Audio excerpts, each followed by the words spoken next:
সম্মানিত এলাকাবাসী, আল্লাহ শুকুর, উনি বলছেন 2022 থেকে চেষ্টা করতেছে, আর আল্লাহ পাক 2 বছর পরে মৌলানারে আপনাদের সামনে হাজির করার আল্লাহ পাকের তৌফিক দিয়েছেন। আসল আশা বড় জিনিস না। আগে বুজুর্গানের দিন আমাদের এলাকাতে আসছেন, নসিহত করে গেছেন, এলাকা পরিবর্তিত হয়ে গেছে। জানার নাম ইলম না, মানার নাম ইলম। শোনার নাম ওয়াজ না, ওয়াজ শুনে আমল করার নাম হইল ওয়াজ। তাই আপনারা আমলের নিয়তে ইখলাসের সাথে যদি কথা শুনেন, আপনারা প্রতি বছর ওনাকে পাবেন। আমি বহুত কষ্টের পরে ওনাকে রাজি করাইছি আজকে, কারণ ওনার আগের নির্ধারিত টাইম অন্যখানে দেওয়া, তারপরেও জোর হরিয়া, এবং আমি আজকে আসার না, আমারও অন্য দিকে দেওয়া, তারপরেও আসছি যে ওনারা মানতেছে না, যে কী জানি মিস হয়ে যায়, কী জানি মিস হয়ে যায়। তা এত রিস্ক নিয়ে আমি আগের বছর আপনারা ধৈর্য সহকারে ওনার কথাগুলো শুনেন, যতক্ষণ পর্যন্ত ওনার তবিয়তে মানে, এবং প্রাণ ভরে দোয়া করবেন ওনার জন্য।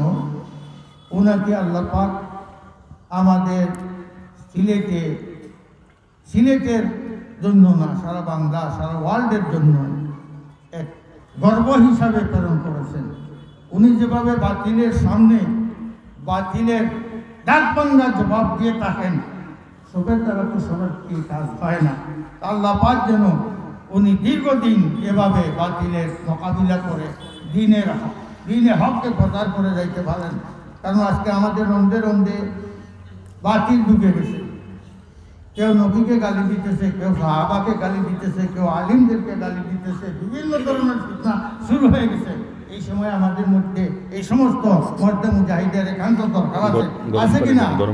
সবাই ওনার জন্য দোয়া করেন, আল্লাহ যেন ওনাকে দীর্ঘায়িত করেন, সুস্বাস্থ্য দান করেন, এবং সকল ধরনের ষড়যন্ত্র থেকে হেফাজত করে সামনের দিকে যাওয়ার তৌফিক দান করেন। আমরাও দোয়া করে, আপনারাও দোয়া করেন।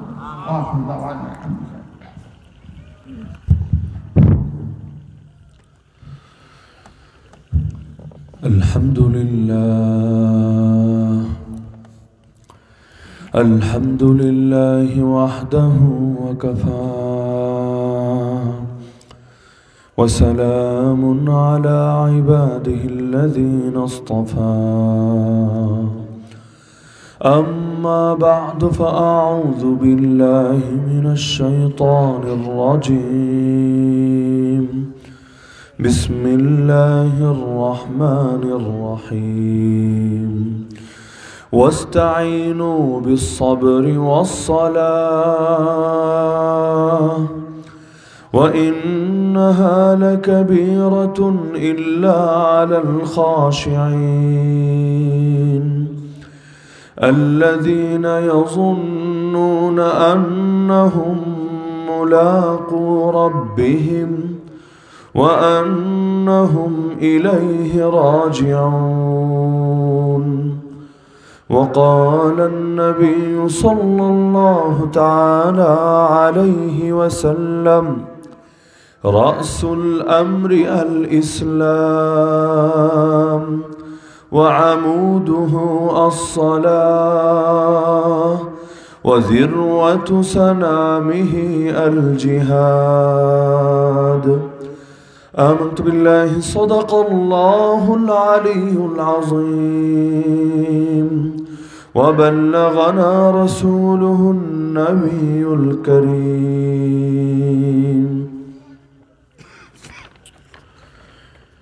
বেলুনিপাড় যুব সংঘ তেলিবিল কোলাউড়া মৌলভীবাজার উদ্যোগে আয়োজিত আজকের এই চতুর্থ বার্ষিক ইসলামী সম্মেলনের সম্মানিত সভাপতিবৃন্দ মাস্টার আব্দুল আলী সাহেব এবং জান মোহাম্মদ আব্বাস আলী সাহেব, উপস্থিত আমার পিতৃতুল্য মুরব্বী হজরতুল্লাহ হজরত মাওলানা জামিল আহমদ আনসারি দামাত বরাকাতুহুমুল আলিয়া, উপস্থিত আমার সরতাজ ওয়াজিবুল ইহতারাম হজরত উলামায়ে কেরাম, এলাকার গণ্যমান্য মুরব্বীগণ, স্থানীয় এবং দূরদূরান্ত থেকে আগত দিন দরদি কোরআন প্রেমী প্রিয় তাওহীদি জনতা এবং পর্দার আড়ালে থাকা মা বোনেরা,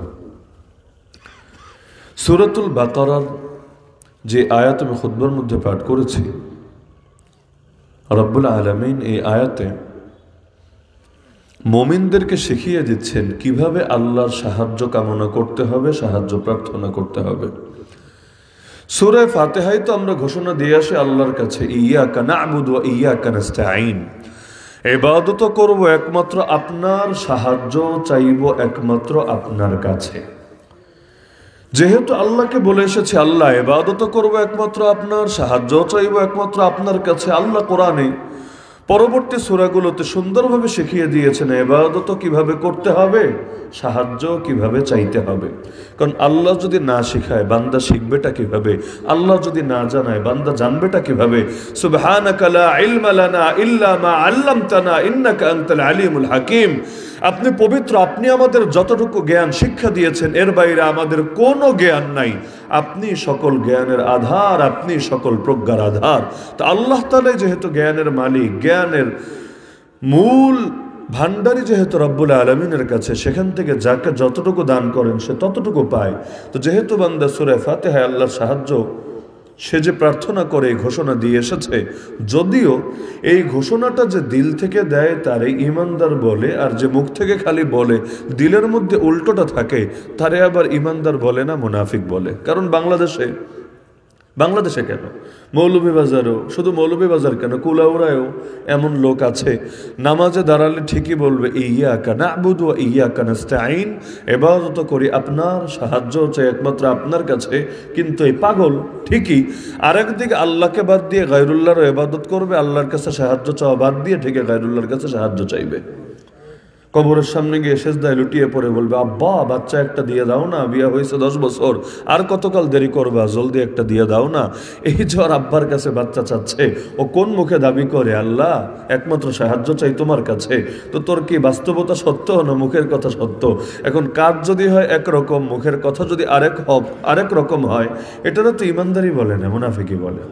একইভাবে ইবাদত করি একমাত্র তোমার, মানে বিধান মানে তোমারটা, আনুগত্য করি তোমার, কিন্তু আরেকদিকে দেখা গেল তার বাস্তবতা এমন, জীবন এমন, সে নামাজের রব মনে করে একজনকে, রাজনীতির রব মনে করে আরেকজনকে, জাকাতের রব মনে করে একজনকে, অর্থনীতির রব মনে করে আরেকজনকে, হজের রব মনে করে একজনকে, সংবিধানের রব, পার্লামেন্টের রব, কোর্ট কাচারির রব মনে করে আরেকজনকে, জাকাতের রব মনে করে একজনকে, রাষ্ট্র পরিচালনার রব মনে করে আরেকজনকে। তো এমন লোক যদি ইয়্যাকা না'বুদু ওয়া ইয়্যাকা নাস্তাঈন বলতে বলতে মুখে ফেনা তুলে ফেলে, তবুও কাজের কাজ কিচ্ছু হবে না। কারণ জবানের সাথে কাজের মিল থাকা লাগে, না হলে এটাকে ইমানদারি বলা যায় না। তো আল্লাহ বলে দিলেন ওয়াস্তাঈনু বিস-সাবরি ওয়াস-সালাহ, বান্দা আল্লাহর কাছে সাহায্য তোমরা কামনা করবা, সাহায্য প্রার্থনা করবা। কিভাবে জানো? বান্দা দুইটা জিনিসের মাধ্যমে আল্লাহর সাহায্য প্রার্থী হবা। এই দুইটা জিনিস যদি আঁকড়ে ধরতে পারো আল্লাহ তোমাকে সাহায্য করবেন। যদি আঁকড়ে ধরতে না পারো তাহলে আল্লাহ তাআলার সাহায্য কামনা করলেও সাহায্য কতটুকু পাবা আসলেই চিন্তার বিষয়। কারণ ইযা ফাতা শারত ফাতাল মাশরুত, শর্ত থাকলে না হুকুম থাকবে, শর্ত যদি না পাওয়া যায় তাহলে ফলাফল থাকবে কোন দুঃখে। এ কারণে আল্লাহ বলে দিলেন দুই জিনিস আঁকড়ে ধরতে হবে আল্লাহর সাহায্য পেতে চাইলে। তবে সঙ্গে আবার এটাও জানিয়ে দিলেন এটা সহজ না, ওয়া ইন্নাহা লাকাবীরা, এটা অনেক বড়, অনেক ভারী, অনেক গুরুতর, এটা অনেক জটিল, অনেক কঠিন বান্দার জন্য। তবে ইল্লা আলাল খাশিঈন, ওই বান্দাদের জন্য মোটেও কঠিন না যারা আল্লাহর সামনে বিনয় অবলম্বন করে। আল্লাযীনা ইয়াযুন্নুন, যারা এই ধারণা রাখে, এই বিশ্বাস রাখে অন্তরে, আন্নাহুম মুলাকু রাব্বিহিম, একদিন রবের সাক্ষাতে যাবে, একদিন রবের সামনে দাঁড়াতে হবে। ওয়া আন্নাহুম ইলাইহি রাজিউন, যেখানেই থাকুক না কেন ফিরে চূড়ান্তভাবে তার কাছেই যেতে হবে। ইহা হাম সব মুসাফির হে ওহি আখির ঠিকানা, কোই আগে রওয়ানা হয় কোই পিছে রওয়ানা। এটা যাদের ঈমান, এটা যাদের আকীদা, তাদের জন্য এই মাধ্যম দুটো ধরা মোটেও কঠিন না। তো যাদের দিলের ভেতরে এই বিশ্বাস, এই ঈমান, এই আকীদা কাজ করে না, তাদের জন্য এই মাধ্যম দুটো ধরা সহজও না। আল্লাহ নিজে আদেশ দিলেন, তবে নিজেই বলে দিলেন কারোর জন্য সহজ, কারোর জন্য জটিল। যেমন দেখেন, কারোর জন্য ফরজ নামাজও বড় কঠিন, আর কারোর জন্য তাহাজ্জুদ নামাজও পানির মতো সোজা। কারোর জন্য রমাদানের রোজাও বড় জটিল, বড় জটিল, আর কারোর জন্য নফল রোজা, সুন্নত রোজাও তার দিলের চাহাত, মাশাআল্লাহ। এগুলো করলেই ভালো লাগে, না করলে কেমন কেমন যেন লাগে। এমন আলেমও চিনি বাংলাদেশে সফরে থাকেন, তারপরও সাপ্তাহিক রোজাও মিস হয় না। বার্ষিক রোজা তো আছে, সাপ্তাহিক আছে না দুইটা রোজা, সোমবার আর বৃহস্পতিবার, এটাও মিস হয় না সফরের হালতেও। অথচ এমন কত মানুষ আছে স্বাভাবিক ঘরে থেকেও রমজানের রোজাটাই ঠিকভাবে আদায় করে না। তাহলে এই যে পার্থক্যটা হয় কেন? কারণ এক একজন এক একটার মজা পেয়ে গেছে। কেউ হালালের মজা পেয়েছে, হালাল ছাড়া ভাল লাগে না। কেউ হারামের মজা পেয়েছে, হারাম ছাড়া তার তৃপ্তি হয় না। কেউ এমন দেখবেন ওই বাসা থেকে এসেছে মাহফিলে, মাঝখানে বউয়ের লগে 2-3 বার মিস কল আর রিসিভ কলের খেলা হয়ে গেছে। মানে 2 মিনিট পর পর কি অবস্থা, কেমন আছো, জানেই তো কেমন আছো, এত ঘন ঘন খোঁজ নেওয়া লাগে না। তারপর বউ পাগলা, পুরাই বউ পাগলা, বউ সারা বোঝে না। আর কিছু এমন বউয়ের প্রতি অত ইন্টারেস্ট নাই, তবে এদিক সেদিক ডাইনে বামে ইন্টারেস্টের আর কোনো শেষ নাই। ওদিকে ঠিকই চ্যাটিং চিটিং সবই চলতে থাকে, এদিকে বউ কল দিলে রিসিভ করার টাইমটাও তার হয় না। তো কেউ হালালের মজা এমন পাওয়া পায়, হালাল ছাড়া বোঝে না। কেউ হারামের মজা এমন পাওয়া পায়, হালালের প্রতি বেশি আকর্ষণ আর থাকে না। এমন হয় নাকি হয় না? তো এখন আল্লাহ বলে দিলেন যে 2টা মাধ্যম লাগবে আল্লাহর সাহায্য পেতে চাইলে, 2টা। যদি এই দুটোকে আঁকড়ে ধরো আল্লাহর সাহায্য পাবা, যদি আঁকড়ে না ধরো তাহলে কোন মুখে সাহায্যের কামনা করবা? মাধ্যম দুটোকে, একটার নাম হলো সবর আর একটার নাম সালাত। ওয়াস্তাঈনু বিস-সাবরি ওয়াস-সালাহ শব্দ যদিও আরবি, কিন্তু এই আরবিগুলো মোটামুটি আপনাদের বোঝার কথা, কারণ আমরা বাংলাদেশের মানুষ হলো টুকটাক আরবি বুঝি। যদি নাই বুঝতাম, ইমাম সাহেব যখন বলে ফাজকুরুনি আযকুরকুম ওয়াশকুরুলি ওয়ালা তাকফুরুন, সবাই তো সোজা হয়ে দাঁড়ায় যেতাম না। তার মানে বাকি খুতবা বুঝি বা না বুঝি, ফাজকুরুনি আযকুরকুম মানে হলো আর বসে থাকার সময় নাই, এখন দাঁড়িয়ে যেতে হবে, কাতার সোজা করতে হবে, এতটুকু আমরা বুঝি। একেবারে কিছু বুঝি না তা না। তো সবর আরবি শব্দ, সালাত আরবি শব্দ, কিন্তু বুঝি না সবাই। বুঝি আলহামদুলিল্লাহ। তবে সবর বলতে আমরা যে সীমিত অর্থ বুঝি, শুধু এতটুকুকেই সবর বলে না। সবর হলো 3 জিনিসের নাম, খুব ভালো করে মাথায় গেঁথে রাখেন, কারণ আল্লাহর সাহায্য লাগবে, আমার লাগবে, আপনাদের লাগবে না, সবার লাগবে, দুনিয়াতেও লাগবে, আখিরাতেও লাগবে। আল্লাহর সাহায্য না পেলে ঈমান নিয়ে বাঁচবো কিভাবে? আল্লাহর সাহায্য না পেলে ঈমান নিয়ে মরবো কিভাবে? আল্লাহর সাহায্য না পেলে কবরে আলো জ্বলবে কিভাবে? আল্লাহর সাহায্য না পেলে সংকীর্ণ কবর প্রশস্ত হবে কিভাবে? আল্লাহর সাহায্য না পেলে কিয়ামতের ময়দানে ডান হাতে আমলনামা উঠবে কিভাবে? আল্লাহর সাহায্য না পেলে মিজানে নেকের পাল্লা ভারী হবে কিভাবে? আল্লাহর সাহায্য না পেলে নবীর হাতে হাউজে কাউসারের পানি পান করার সৌভাগ্য মিলবে কিভাবে? আল্লাহর সাহায্য না পেলে আরশের ছায়ায় স্থান হবে কিভাবে? আল্লাহর সাহায্য না পেলে পুল সিরাতের পলিব অতিক্রম করব কিভাবে? তো জীবনের পরতে পরতে একজনের সাহায্য লাগবেই লাগবে। বাকি কারো সাহায্য পেলেও চলবে, না পেলেও চলবে। কেন? আল্লাহর সাহায্য চলে আসলে বাকি সবাই মিলে ফিরাতে চাইলেও ফিরাতে পারবে না। আর আল্লাহ সাহায্য না করলে সবাই মিলে উপকার করতে চাইলেও কিচ্ছুই করতে পারবে না। আমার নবী নামাজ শেষ করে যে দোয়াগুলো পড়তেন, এর মধ্যে একটা দোয়া এটাও ছিল, আল্লাহুম্মা লা মানিআ লিমা আতাইত ওয়া লা মুতিআ লিমা মানাত। হে আল্লাহ, আপনি যা দিয়েছেন সেটা কেউ ফেরাতে পারে না, আর আপনি যা ফিরিয়ে রেখেছেন সেটা কেউ এনেও দিতে পারে না। সর্বময় ক্ষমতার মালিক একজনই, তিনি কে? আল্লাহ, দ্বিতীয় কেউ না। হাসবুনাল্লাহু ওয়া নি'মাল ওয়াকিল, নি'মাল মাওলা ওয়া নি'মান নাসির।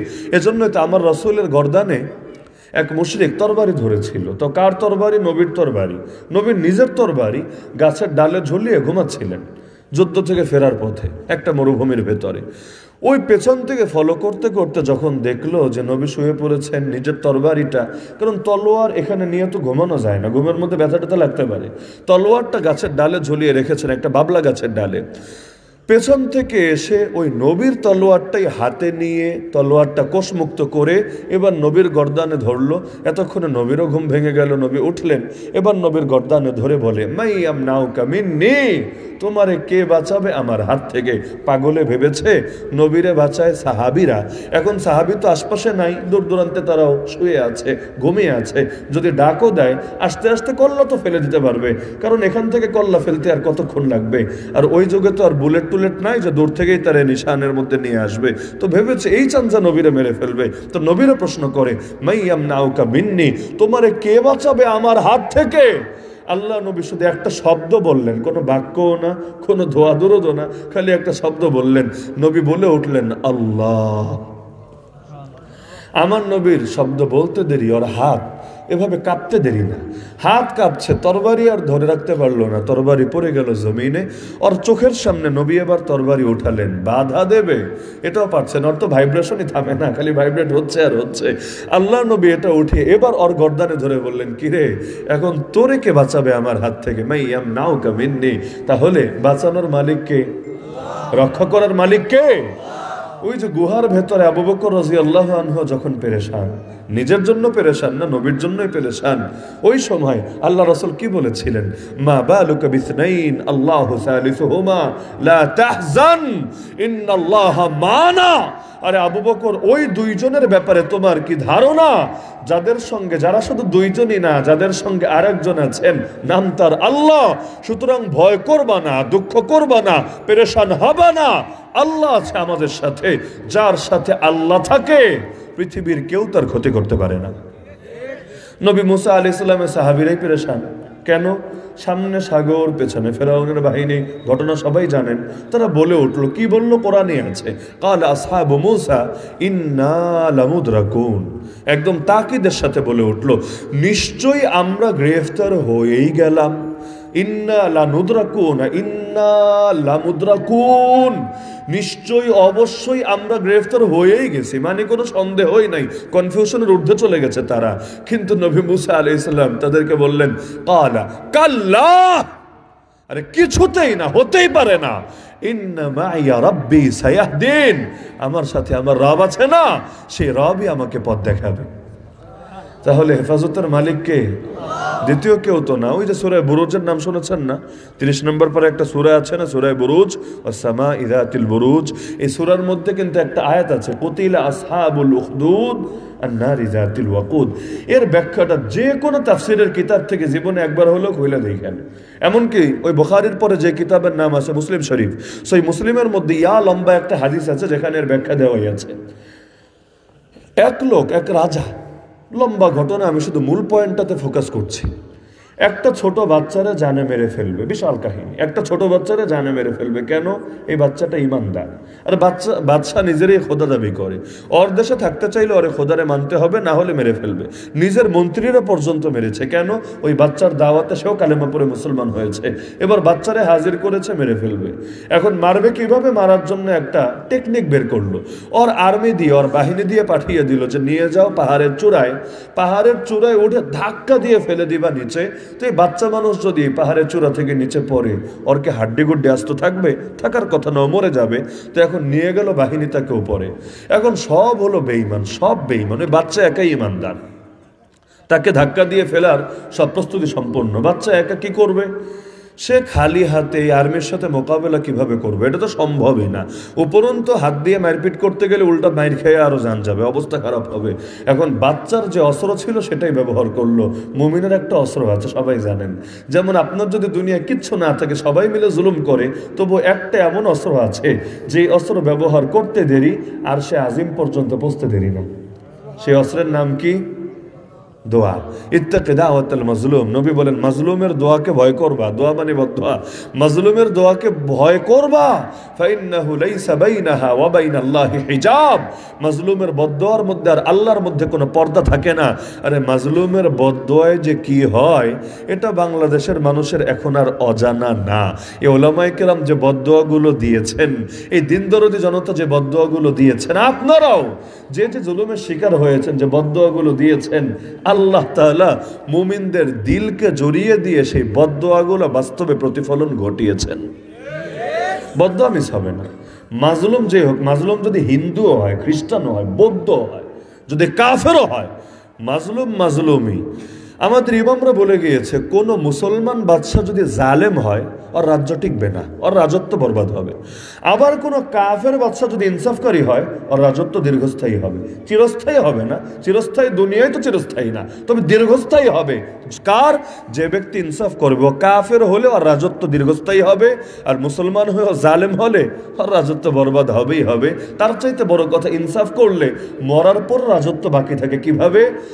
রাজ্যের রাজত্ব খতম হয়, দিলের উপর রাজত্ব খতম হয় না, রাজত্ব ঠিকই চলতে থাকে। ফেরাউনের রাজত্ব খতম হয়েছে, নবী মূসার রাজত্ব মুমিনদের দিলে আজও আছে। নবী মুসা কিন্তু রাজা ছিলেন না, কিন্তু তিনি যে অদৃশ্য রাজত্ব কায়েম করেছেন আজও আছে। এই যে আমাদের বরেণ্য বুজুর্গরা, ধরেন খাজা মঈনুদ্দিন চিশতি আজমিরি রহমতুল্লাহ আলাইহি, কোন যুগের মানুষ দেখেছেন জীবনে? শাহজালাল মুজাররাদ ইয়ামানি কোন যুগের মানুষ দেখেছেন জীবনে? নিজেরা বাদশাহী করে গেছে জীবনটা এমন না, কিন্তু এই যে সাধারণ জীবনযাপন করেছেন, মরার কতকাল পরে আজও মুমিনদের হৃদয়ে রাজত্ব করে যাচ্ছেন। মানুষ রাজারেও অত সম্মান দেয় না, এদেরকে যে সম্মান দেয় বিশ্বাস হয় না। রাজা তার এত ক্ষমতা দিয়ে এত পয়সা দিয়ে ওই সম্মান পায় না। আরে ভাই, আপনি টাকা দিয়ে মূর্তি বানায় দেশটা ভরতে পারবেন, তো দিলের মধ্যে মহাব্বত কিভাবে পয়দা করবেন? ফেরাউনের তো মূর্তি না, আজ তো লাশটাই বাকি আছে। পাথরের মূর্তি লাগবে না, পুরো শরীরটাই বাকি আছে। তাতে কি হয়েছে? দিল কিন্তু জয় করতে পারে নাই। সুতরাং ইট পাথর আর রড আর বাঁশ দিয়া মূর্তি দাঁড় করায় দিলেই দিল জয় করা যায় না। দিল জয় করতে চাইলে দিল জয় করার মতো যোগ্যতা থাকতে হয়। আমার নবী সাল্লাল্লাহু আলাইহি ওয়াসাল্লাম দিল জয় করেছিলেন, এজন্য আজও প্রতিটা মুমিনের হৃদয়ে তার রাজত্ব বাকি আছে। আবু জাহাল দিল জয় করতে পারে নাই, এজন্য ওর নাম স্মরণে আসলেও ঘৃণা আসে। তাহলে দুইটার মধ্যে পার্থক্য আছে। তো এখন সেই বাচ্চারে পাঠিয়েছে পাহাড়ের চূড়া থেকে ধাক্কা দিয়ে ফেলে দিবে, সে মারা যাবে। বাচ্চার একটা মাত্র অস্ত্র আছে, সেটাই ব্যবহার করলো। সে দোয়া করলো, আল্লাহুম্মা কফিনিহিম বিমা শি'তা। সহিহ মুসলিম শরীফে আছে এই দোয়া, আল্লাহুম্মা কফিনিহিম বিমা শি'তা। হে আল্লাহ, আমার জন্য ওদের ব্যাপারে আপনি যথেষ্ট হয়ে যান, যেভাবে চান সেভাবে। মানে সাইজ কেমনে করবেন আল্লাহ আমি জানি না, আপনার কাছে হাওয়ালা করে দিলাম, আপনি যেমনে পারেন এমনি সাইজ করেন, এটা নিয়ে আমার মাথা ব্যথা না। তা আল্লাহর হাওয়ালা করে দিল, আল্লাহুম্মা কফিনিহিম বিমা শি'তা। দোয়া করতে দেরি, পাহাড়ে ভূমিকম্প শুরু হতে দেরি না। সহিহ মুসলিম শরীফের হাদিস, কোনো জাল ভিত্তিহীন গাল গল্প আর কেচ্ছা কাহিনী না। ভূমিকম্প হতে হতে হতে একটা একটা করে সবগুলো আর্মির সদস্য পড়ে মারা গেল। বাচ্চাটা ঠিকই কিভাবে কিভাবে টিকে রইল, ও পড়ে নাই, ও মরেও নাই, ও একা বেঁচে রইল। চাইলে ভাগতে পারতো, চাইলে পালাতে পারতো, এখন তো পালাতে বাধা নাই। পালালে নিজের জান বাঁচবে, কিন্তু যারা উম্মার দর্দেমন্দ দায়ী, তারা নিজের জান নিয়ে ফিকির করে না, তারা উম্মার ঈমান নিয়ে ফিকির করে। এ বাংলাদেশে যত আলেম জুলুমের শিকার হয়েছে, এমন না যে তারা বিদেশ যাইতে চাইলে যেতে পারে না। আপনাদের কি ধারণা বিদেশ খালি আপনারাই যেতে পারেন, হুজুররা যেতে পারে না? তাদেরকে বরণ করে নেওয়ার জন্য আল্লাহর দুনিয়ায় কেউ রেডি না? আরে হাজার হাজার মানুষ পায়ের উপর, এক পায়ের উপর খাড়া হয়ে আছে। তিনি যদি যান, সারা জীবন কোনো কর্মও করা লাগবে না, সারা জীবন তার মেহমানদারি করার জন্য বহুত আল্লাহর বান্দা রেডি আছে। মাদ্রাসা মসজিদে দেশে কি আছে, এর চাইতে বড় প্রতিষ্ঠান তারা করে দিবে, কিন্তু তারা যায় না কেন? আরে গেলে তো নিজের জান বাঁচবে, কিন্তু মায়ের খেয়েও, কষ্ট করেও, জুলুম সয়েও এখানে পড়ে থাকলে জাতির ঈমান বাঁচবে। সবাই যদি নিজের জান নিয়ে ফিকির করে, উম্মতের কি হবে? আপনি চিন্তা করেন, সবাই যদি নিজের জান নিয়ে ফিকির করে, উম্মতের কি হবে?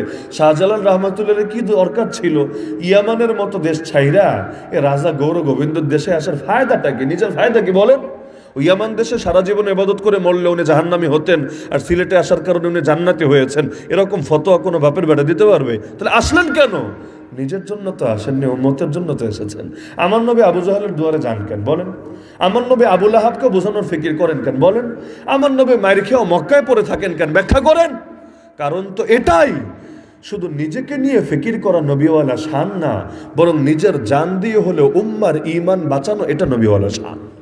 কত নবী এমনও হয়েছে জান কোরবান হয়ে গেছে, কারো মাথার উপর করাত রেখে পুরো শরীরকে দুই টুকরা করে ফেলা হয়েছে, তবু আদর্শ থেকে পিছপা হন নাই। এমনকি যে নবী ইউনূস আলাইহিস সালাম জাতির উপর রাগ করে চলেই যাচ্ছিলেন, অবশিষ্ট ঘটনা সবাই জানেন, মাছের পেটে 40 দিন কাটালেন, 3 অন্ধকারের ভেতরে আল্লাহকে ডাকলেন।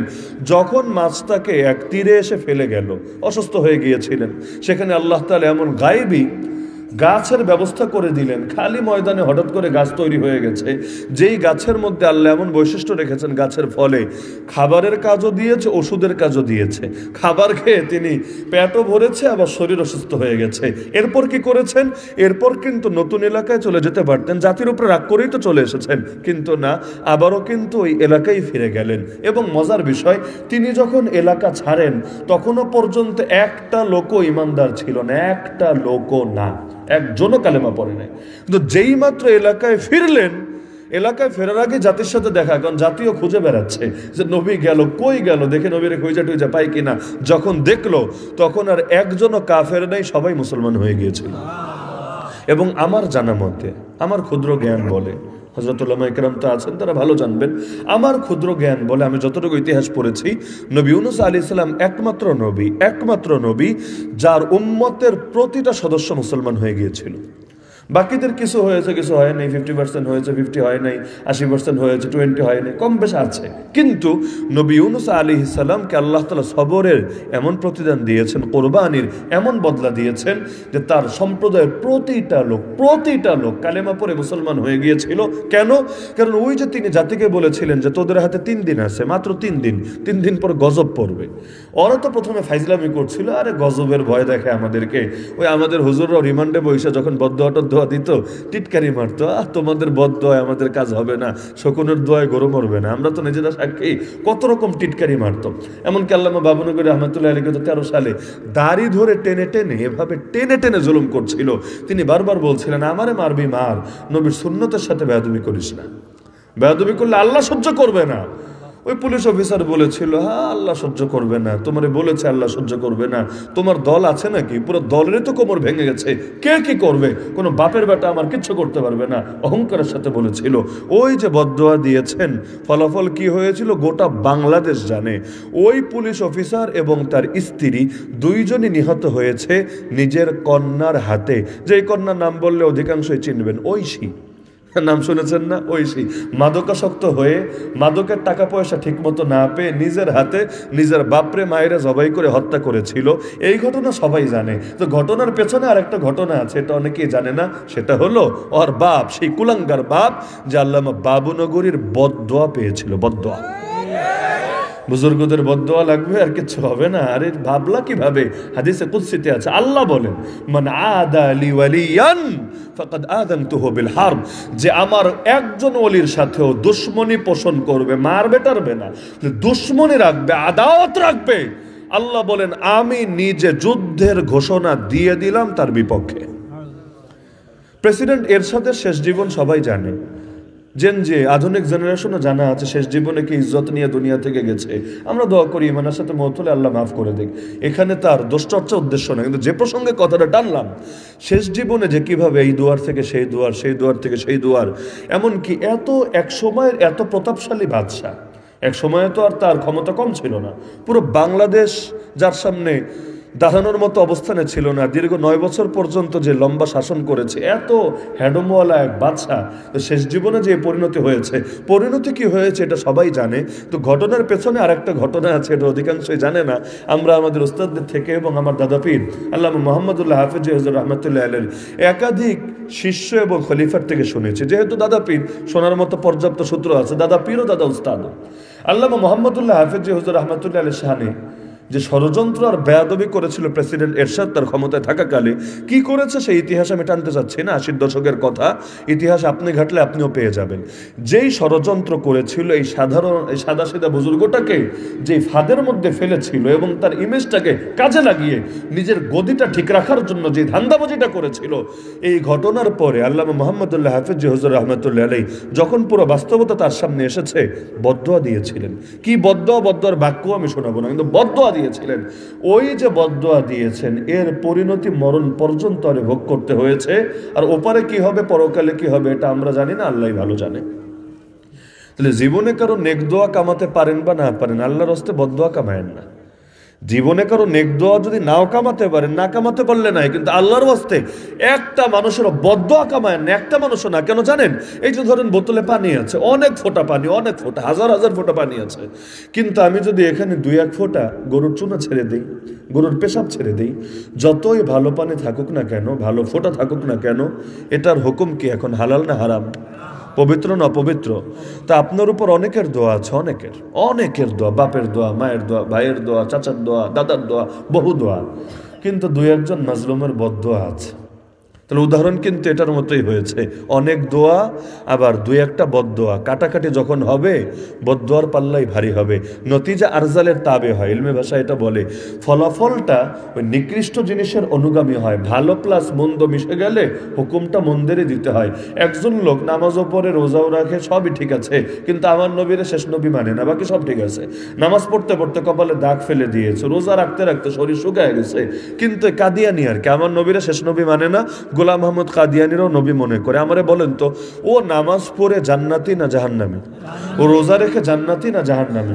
বলবেন এত ভালো আমল করলে এটা দেখবেন না? না দেখবো না, আসলেই দেখবো না, আসলেই দেখবো না। কেন? কারণ অনেক ভালো কিন্তু একটা খারাপ, অতি খারাপ মন্দ মিশ্রিত হয়েছে।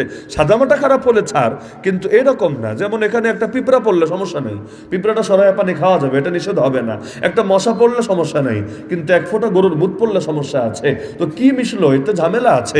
যেমন এখানে যারা আছে অনেকে টুকটাক সগীরা গুনাহ করে, কবিরা গুনাহও কেউ কেউ করে। এতে আমরা বলবো না বেঈমান হয়ে গেছে, ও জাহান্নামী হয়ে গেছে, বরং আমরা বলবো তওবা করলে আল্লাহ মাফ করে দিবেই দিবে। তওবা যদি নাও করে তবুও ঈমান নিয়ে গেলে আল্লাহ জান্নাত দিবেই দিবে, একদিন না একদিন দিবেই দিবে। কিন্তু যদি এমন হয় শিরিক ঢুকে গেছে, কুফর ঢুকে গেছে, বেঈমানে ঢুকে গেছে, ওর আমল যতই থাকুক না কেন, আমল হলো জিরো আর ঈমান হলো সংখ্যা। সংখ্যা থাকলে জিরোর দাম আছে, সংখ্যা যদি না থাকে, কোনো সংখ্যা নাই, খালি জিরো আর জিরো আর জিরো আর জিরো, এমন কোটি কোটি জিরোরও কোনো দাম নাই। ঈমান যদি না থাকে, নামাজেরও দাম নাই, রোজারও দাম নাই, হজেরও দাম নাই, যাকাতেরও দাম নাই। এজন্য নেক দোয়া কামাতে বললে আলহামদুলিল্লাহ, না হলে অন্তত করে বদদোয়া কামায়েন না, না হলে এই জিন্দেগিতে বাঁচারও পথ থাকবে না। তো এই বাচ্চা, মনে আছে তো, বাচ্চা না পালিয়ে চলে আসলো বাচ্চার সামনে। বাচ্চা দেবে দেখে অবাক, কিরে পিচ্ছি তুই আসলি কোত্থেকে? তুই একা কেন? আমার বাহিনী কই? বাচ্চাও টেনশনে, তুই একা কেন? আমার বাহিনী কই? বাচ্চা বলে দিল কাফাহুমুল্লাহ, আপনার বাহিনীর জন্য আল্লাহ যথেষ্ট হয়ে গেছে। এবার বুঝলো যে না, পাহাড়ে ওঠে এটারে মারা যাবে না, ভিন্ন বুদ্ধি লাগবে। কি বুদ্ধি? আরেক দল দিয়ে পাঠায় দিল সমুদ্রের ভেতরে, যে একদম সাগরের অনেক গভীরে যাবা, যাওয়ার পরে ওর এখানে ফেলে দিবা, ও ডুবে ডুবে মরবে, মরা নিশ্চিত করে তারপর আসবা, মরা নিশ্চিত করে তারপর আসবা, ও জিন্দা থাকা অবস্থায় তোমরা আর ফিরবা না। তো এখন বাহিনী নিয়ে গেছে তাকে সাগরের ভেতরে, উদ্দেশ্য হলো ওরে চুবায়া মারবে এখানে। যখন নিয়ে গেছে সাগরের ভেতরে, বাচ্চার অস্ত্র তো একটা আছে আলহামদুলিল্লাহ, অস্ত্র জমা দেয় নাই, অস্ত্র আছে, ট্রেনিংও আছে। এখন সেই সাগরের ভেতরে গিয়ে আল্লাহর বান্দা দোয়াটা করে দিল, আল্লাহুম্মা কফিনিহিম বিমা শিতা, হে আল্লাহ আমার জন্য ওদের ব্যাপারে আপনি যথেষ্ট হয়ে যান, ঠিক যেভাবে চান সেভাবে।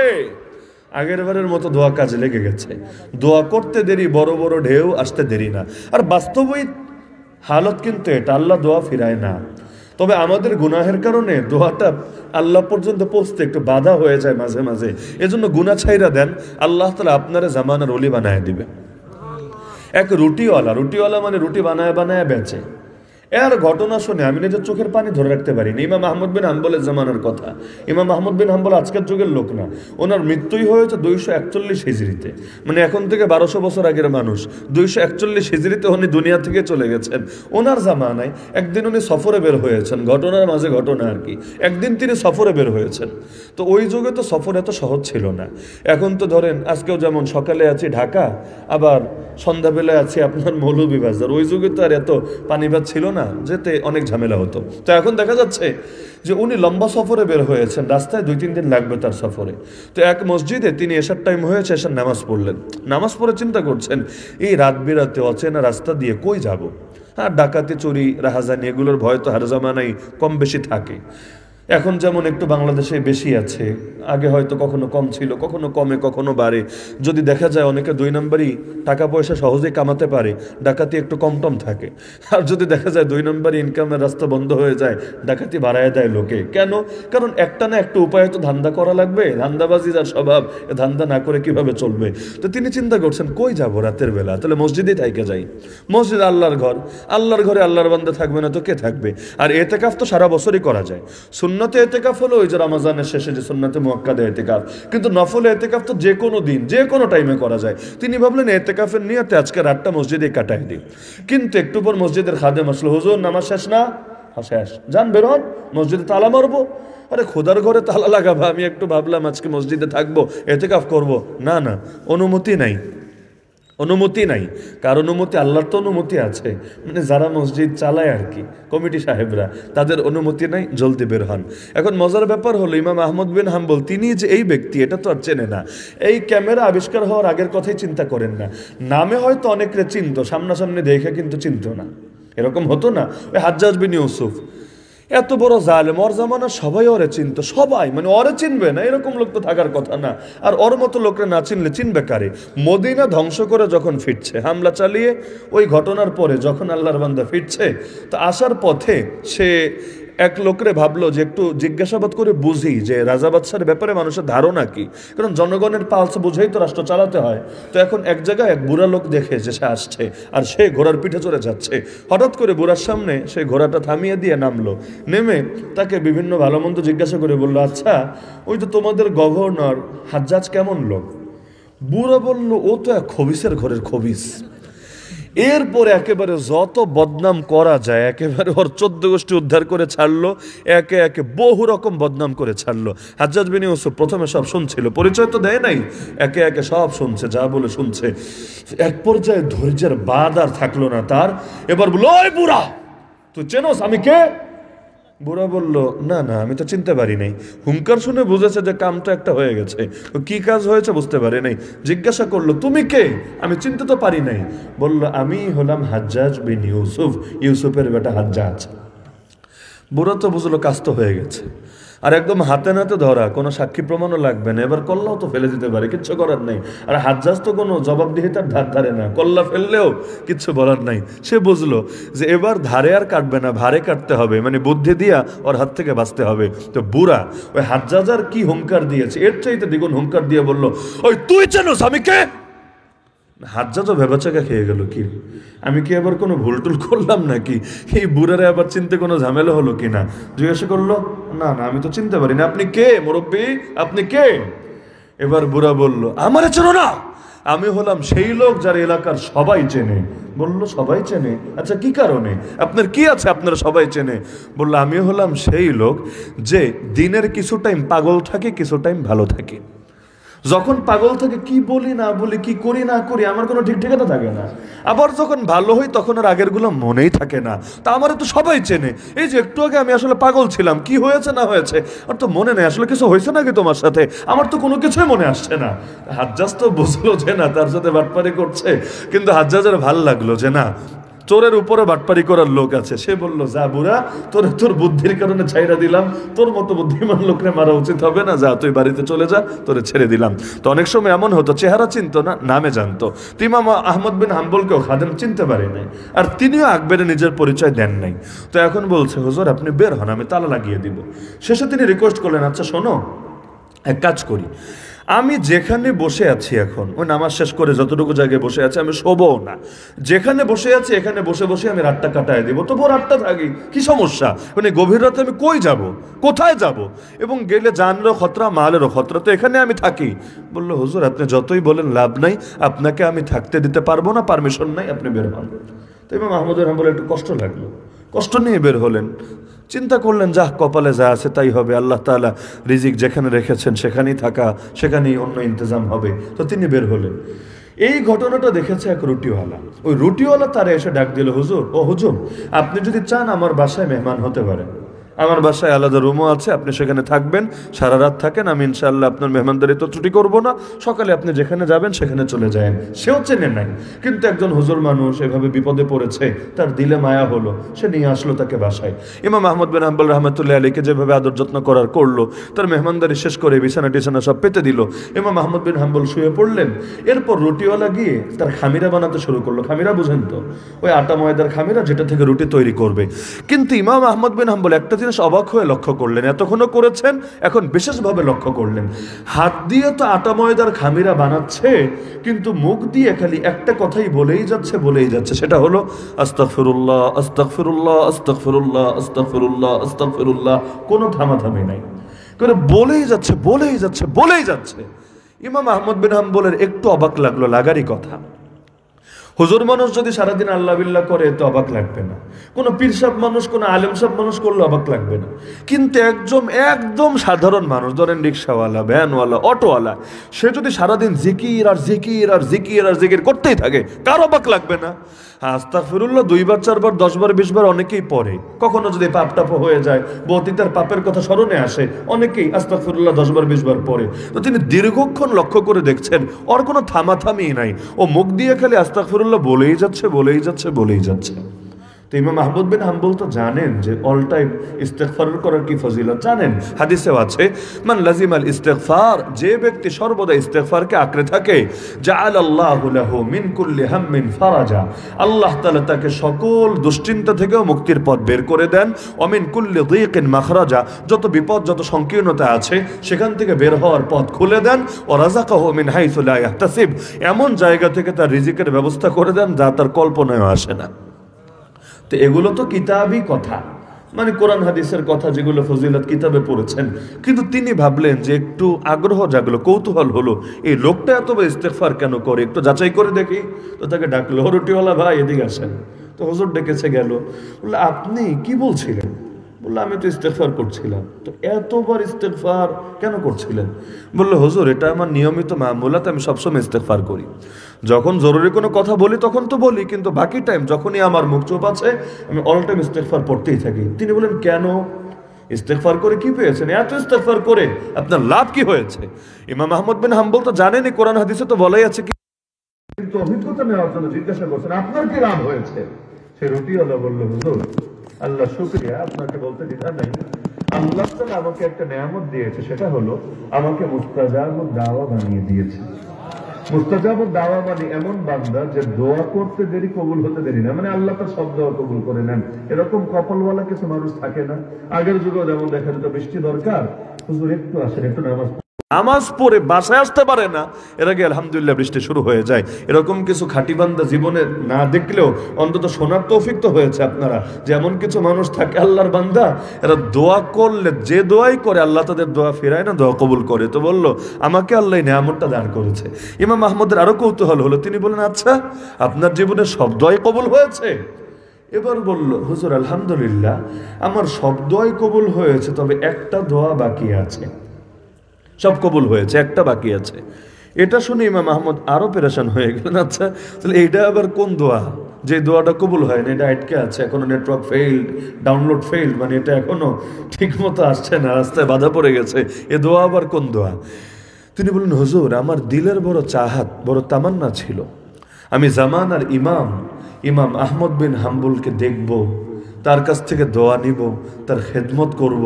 কিন্তু আমি তো একটা রুটিওয়ালা, একটা সাধারণ মানুষ, তিনি কই থাকে না থাকে ওইটাও আমি সুনিশ্চিতভাবে জানি না। হ্যাঁ আমি তার সূত্রে অনেক হাদিস জেনেছি, আমি তার আকিদার ইমামও মানি, ফিখের ইমামও মানি, হাদিসের ইমামও মানি, তো কোনোদিন দেখার সৌভাগ্য হয় না। আমার মতো রুটিওয়ালা গেলে ওনার টাইম দেওয়ার মতো সময় ওনার কি আছে? আমি কি ওই ভিড়টির ঠেলে ওনার সাথে দেখা করতে পারবো? দেখা করলে উনি কি আমার সাথে কথা বলবেন, আমারে চিনবেন, আমারে দোয়া দিবেন? তো এই একটা জিনিস আল্লাহরে বলছিলাম, আল্লাহ মরার আগে একটাবার হলেও ইমাম আহমদ বিন হাম্বলের সাথে মোলাকাত করার, তার সোহবত নেওয়ার এবং তার দোয়া পাওয়ার তৌফিক দিও। তো এই দোয়াটা আল্লাহ কবুল করে নেই, বাকি আছে। এটা শুনে ইমাম আহমদ বিন হাম্বলের চোখ থেকে পানি গড়িয়ে পড়তে শুরু করলো, চিৎকার করে বলে উঠলো, আরে আল্লাহর বান্দা, এখন আমার বুঝে এসেছে, এতক্ষণ বুঝে আসে নাই। কেন মসজিদে আমার ঠাঁই হলো না? কেন আমাকে খাদেম এভাবে বের করে দিল, থাকতে দিল না? আরে তোমার দোয়াই আমাকে টেনে তোমার দুয়ারে এনে হাজির করেছে। আমি হলাম আহমদ বিন হাম্বল, যার ব্যাপারে তুমি আল্লাহর কাছে দোয়া করেছো। তাহলে ওই যে বাচ্চার কথা বলছিলাম, সমুদ্রের মাঝে গিয়েও দোয়াটা করে দিল, বড় বড় ঢেউ এসে এবার পুরো নৌকায় ডুবে গেল।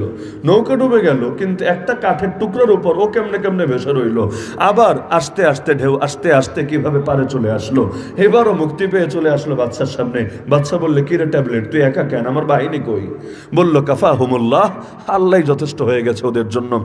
এখন তো বাদশা রাগে আরো উত্তেজিত, পিচ্চি পোলাপানের লোকই পারে না, বড় মানুষের লোকে কি করবে? একটা মানিজ্যতের ব্যাপার না, বাচ্চা পোলাপানটাই সামলাতে পারে না, ওর আন্দোলনই থামাতে পারে না, তাহলে বড়দের সাথে কি করবে? একটা মানিজ্যতের ব্যাপার।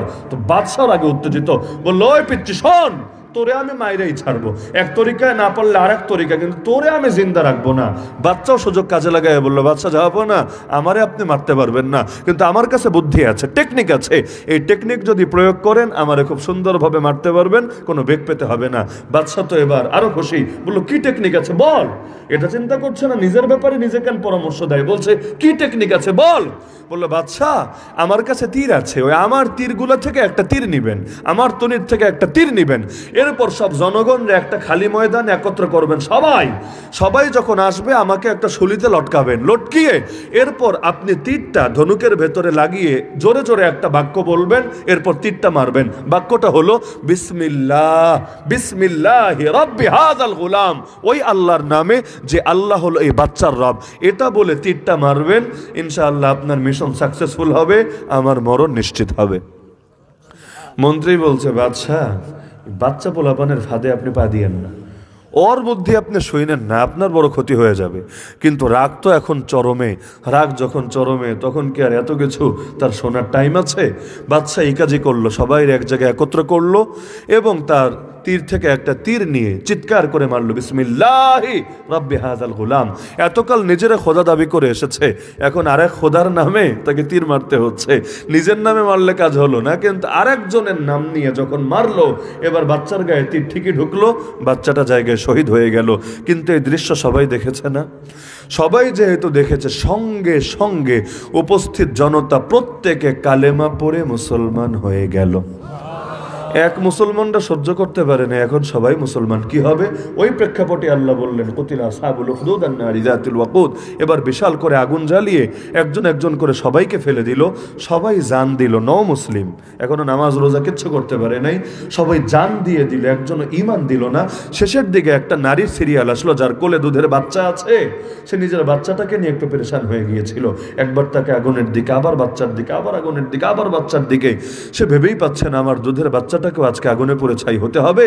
আল্লাহ তাআলার কি কুদরত! যখন তার দিলটা একটু নড়বড়ে হয়ে গেল, মনটা স্থির থাকলো না, আল্লাহ সেই বাচ্চার জবান খুলে দিলেন। হাদিসের কথা, বাচ্চার জবান খুলে দিলেন। সেই বাচ্চা বলে উঠলো, মা, তুমি যেটাকে দেখছো আগুনের গর্ত, সেটা জান্নাতের একটা বাগান ছাড়া কিচ্ছু না। ঝাঁপ দিয়েই দেখো না। এটা শোনার পর ওই কোলের মধ্যে অল্প কয়েকটা বাচ্চাই কথা বলেছে, যেগুলো হাদিসের মধ্যেই বর্ণিত আছে, এর মধ্যেই বাচ্চা একটা।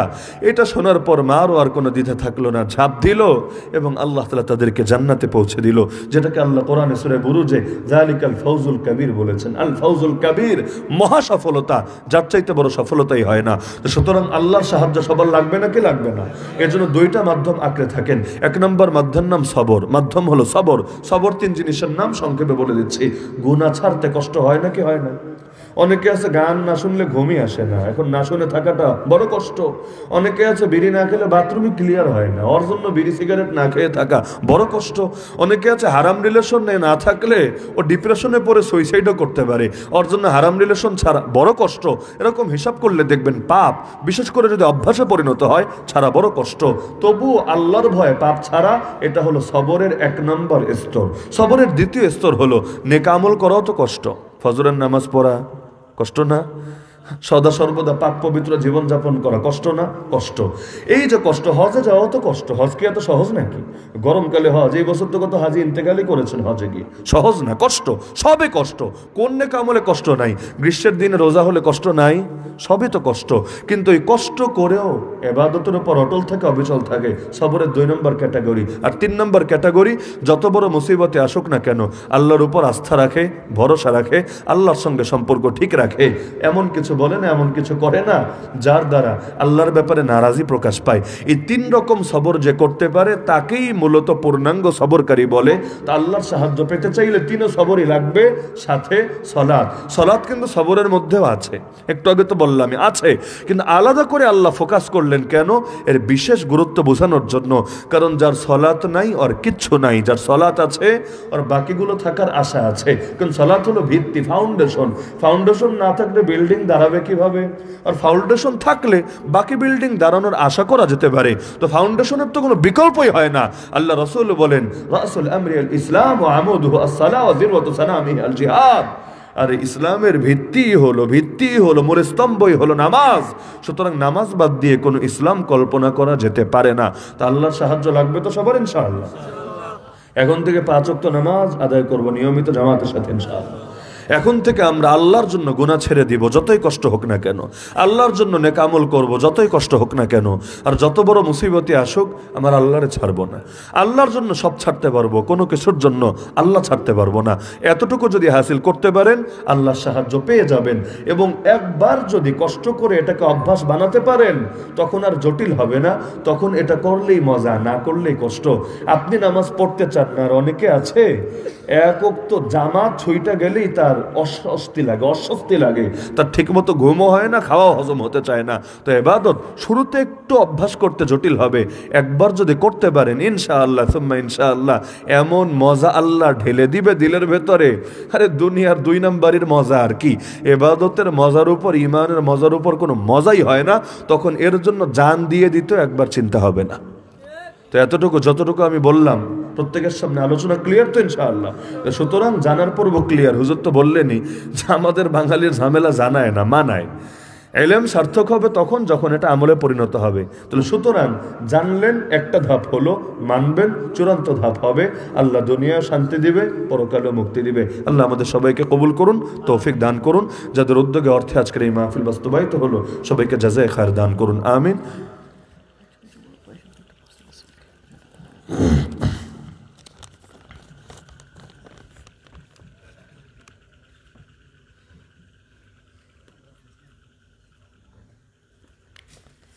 এক ভাই একটা ব্যক্তিগত প্রশ্ন করেছেন, এটা আমার মনে হয় সবার সামনে না বলে আলাদা করে জেনে নেওয়াটা ভালো হবে।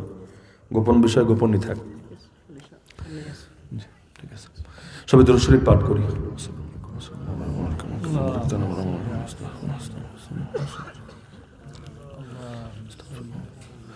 الحمد لله رب العالمين، والصلاة والسلام على سيد المرسلين وعلى آله وأصحابه أجمعين. يا رب العالمين، يا أرحم الراحمين، يا أحكم الحاكمين، يا الله আপনি আমাদের আজকের এই মাহফিলকে কবুল করে নেন। আয় আল্লাহ, আপনি আমাদের জিন্দগির সমস্ত গুনাহগুলোকে মাফ করে দেন। আয় আল্লাহ, জেনে না জেনে, বুঝে না বুঝে যত পাপ করেছি, আপনার কাছে দুটো হাত তুলে ক্ষমা ভিক্ষা চাচ্ছি। আয় আল্লাহ, এই মাহফিল থেকে নিষ্পাপ হয়ে বাড়িতে ফিরে যাওয়ার তৌফিক দান করেন। আয় আল্লাহ, আমাদের মা বাবা, আপনজন, আত্মীয় স্বজন যারা কবরে শুয়ে আছেন, প্রত্যেকের কবরকে জান্নাতের বাগানে পরিণত করেন।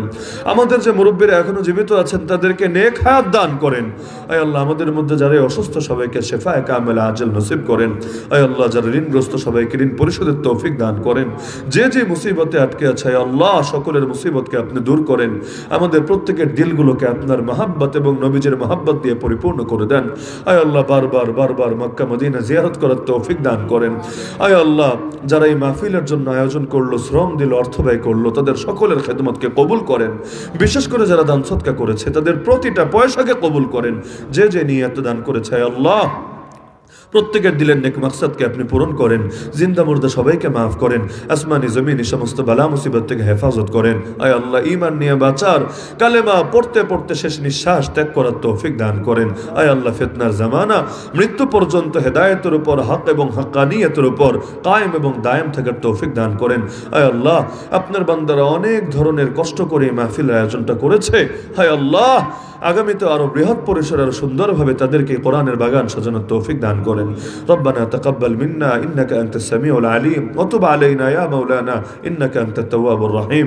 ওয়া সাল্লাল্লাহু তাআলা আলা খাইরি খালকিহি ওয়া নূরি আরশিহি সাইয়্যিদিনা ওয়া আওলানা মাওলানা মুহাম্মদ ওয়া আলা আহলি বাইতিহি ওয়া আসহাবিহি আজমাইন ওয়ারহামনা মাআহুম বিরহমাতিকা ইয়া আরহামার রাহিম।